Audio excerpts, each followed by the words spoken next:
আমরা চেষ্টা করছি ইনশাআল্লাহ সামনে রমজানকে কেন্দ্র করে যেন বাজারকে যতটুকু সহনশীল করতে পারি এবং চাহিদা এবং যোগানের যে যে মানে বিষয়টা এইটাকে যেন একটা সমানুপাতিকভাবে রাখতে পারি, সেই ক্ষেত্রে আপনাদের সহযোগিতা এবং দোয়া কামনা করি। আপনাদের সকলের সহযোগিতায় আজকে আপনারা দেখছেন যে চিনির দাম, পেঁয়াজের দাম, তেলের দামেও কিছুটা এসছে।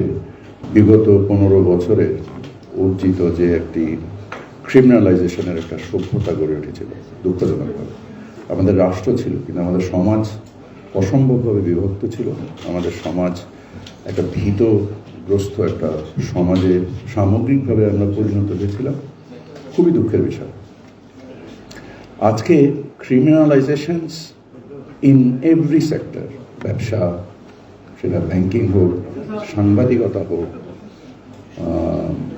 মানে আমি যে কথাটা সবসময় বলি যে আমাদের জাতীয় মসজিদের খতিব পালিয়ে গিয়েছিল, এমন একটা অবস্থা থেকে ছাত্র জনতার আন্দোলনের উপর ভিত্তি করে বর্তমান যে সর্বকালীন সরকার সংগঠিত হয়েছে, উদ্দেশ্য হচ্ছে যে একটা মর্যাদাপূর্ণ সমাজে কিভাবে আমরা রূপান্তরিত হতে পারি। এবং এই ক্ষেত্রে এই মর্যাদার ভিত্তি তৈরি করার ক্ষেত্রে আমার ধারণা সাংবাদিকদের একটা বিশাল ভূমিকা রয়েছে।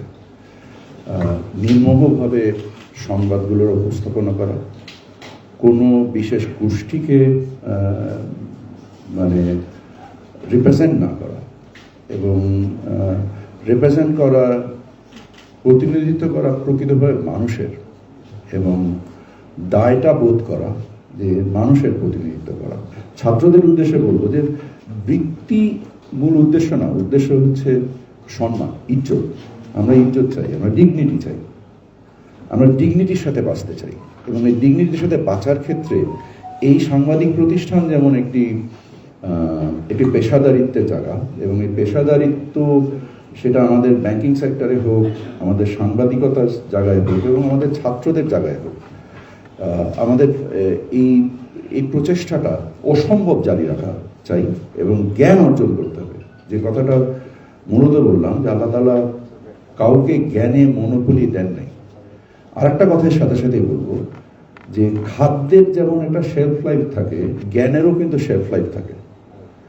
কিছু কিছু জ্ঞান বাদে, যেগুলো ডিভাইন নলেজ, মানে সৃষ্টিকর্তা প্রদত্ত যে জ্ঞান, এর বাইরে আমরা যে জ্ঞানগুলো অর্জন করি এরও কিন্তু একটা শেলফ লাইফ থাকে। একটা সময় পরে এই জ্ঞানটা রিলেভেন্ট না।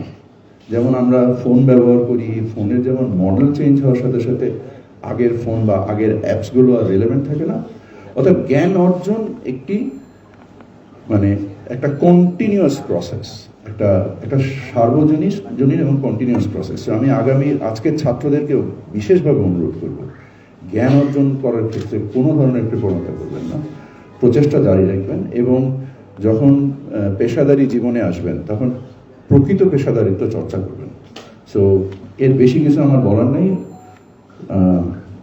আল্লাহ আপনাদের জীবনকে সহজ করে দিক এবং আমার উপরে যে অর্পিত দায়িত্ব, এই দায়িত্ব যেন আমি পেশাদারিত্বের সাথে এবং নির্মোহভাবে আপনাদের জীবনকে আর একটু সহজ করার যে প্রচেষ্টা আমি আসি। আমি জানি আপনারা কষ্টে আছেন, আমি এটাকে অস্বীকার করব না, but at the same time আমি এটাও বলতে চাই যে আলহামদুলিল্লাহ আপনাদের সকলের সহযোগিতায় আজকে আপনারা দেখছেন যে চিনির দাম, পেঁয়াজের দাম, তেলের দামেও কিছুটা এসছে।